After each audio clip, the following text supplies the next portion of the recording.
What is up, everybody?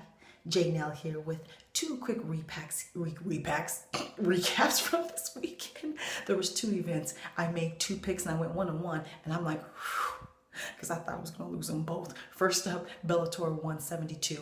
I was going to make a pick on Matt Mitrione versus Fedor Emelianenko, but that did not happen. I believe Matt Mitrione got kidney stones. Someone correct me if I'm wrong. So the main event was Josh Thompson versus Pitbull, and I chose Josh Thompson, and I got that pick wrong. Patricky KO'd him in the first round. They were feeling each other out a little bit, and he actually dazed Josh early on in the round. And when he connected, I was like, uh-oh. I mean, because it was calculated. It wasn't a lucky shot. He was just walking him down. He just seemed more settled, and I was immediately nervous when he struck him the first time, and when he connected again. When he connected solid again, he knocked him on his butt. Ref stopped the fight. Great stoppage. Great win for Patricky Pitbull. Who would you like to see him fight next? Now, next up, last night's UFC Fight Night in Halifax, Canada. I'm going to talk about the top two fights, even though I only made one pick, which I got. But first up, the co-main event. I did not do a prediction for this, but real quick, this was Johnny Hendrick's debut in the 185 weight division, and it was a good debut against Hector Lombard. He got all three judges' decision. I totally agree. The first round, I think, probably went to Hector Lombard just because he seemed to strike first. He was pushing the pace. He was walking Johnny Hendricks down, had him backpedaling for most of that round, even though there was exchanges.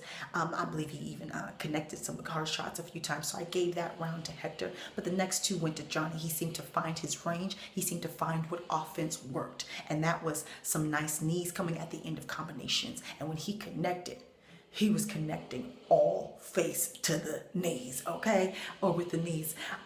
There was a couple that he caught, that Hector caught the knee, and they were like, oh, he's catching the knee, he's catching the knee. I was like, yeah, he's catching the knee after the knee clocks him flush to the face. So it actually doesn't make a difference if you still absorb the blow. And he landed some nice shots. He even took Hector down. Nice ground and pound.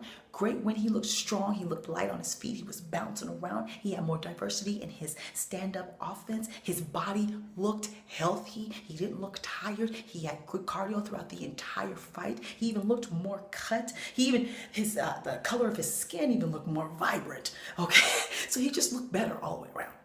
He just looked better all the way around.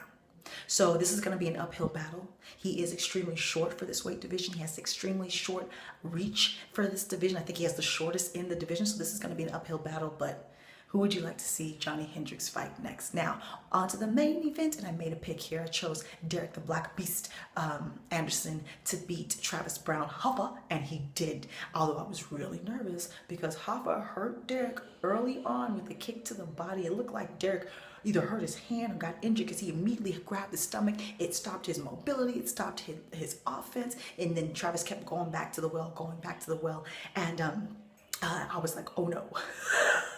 He managed to survive this round. He even engaged at the end of the round and managed to land some shots. But the first round went to Travis. He had a nice diversity in his kicks as far as the leg, going to the leg, and of course to the body. He had some punches landed as well. So first round went to Travis. Now second round, Derrick, it seemed like he wanted to end the fight because, again, I thought he was hurt. I'm like, he probably wants to end this fight. He immediately got aggressive. He initiated the exchanges because he was actually backing up for most of that first round. Well, he was the one that got into Travis's range, and he initiated the brawls, which favored him because when he lands, he just simply lands harder. And he's got great movement in those brawls, in those exchanges. It's not chaos. His eyes are open. He has really good accuracy, and he was getting the better of those exchanges until he landed one good shot. I believe it was an uppercut, got him up against the fence, and then was going ham on Travis. Travis up against the fence, moving. I'm like, he ain't moving enough. Then he managed to get all the way off the fence and move to the other side of the octagon. Derrick chased him down, clocked him again. Going through some exchanges, Travis gets off the fence. He's trying to move, and then the punch didn't even look like it landed. It looked like it grazed the top of his head, but then you looked on the replay, and it landed. It was like, and it knocked Travis on his back. And then he came down, raining down shots. And Yamasaki stopped this fight too late. Travis took about 3 hard, unblocked, clean, knock you down to the mat blows that he should not have taken. And these are blows from Derrick Lewis. If you watch it, it's brutal. He literally beats Travis down to the ground to where Travis is no longer moving. And it didn't have to go that far. This was another mess up from the refs here. There's got to be some accountability. Someone can get hurt, especially with the heavyweights. Come on, watch the replay. See it for yourself. See it for yourself. Derrick Lewis could kill somebody. Come on now. Come on, refs. All right, great win for Derrick Lewis, who was talking mad trash at the end of the fight, called out some of Travis's tattered past, even said, where is Ronda Rousey's fine ass at? And of course he said he brought his own little fake belt to the post-press conference. That man has personality. He is open. He's putting his personality forth, and he's backing it up in the octagon. He's one to watch. Who would you like to see him fight next in the heavyweight division? You know, it's easy to get a title shot, but he's choosing the slow route. He called out Mark Hunt. But who would you like to see him fight next? Let me know how you did on your picks on Bellator and the UFC Halifax card. Any injury updates? Follow me on Facebook, Twitter, and Instagram. I'm on Snapchat now. Subscribe, like, talk to me, take care, and goodbye.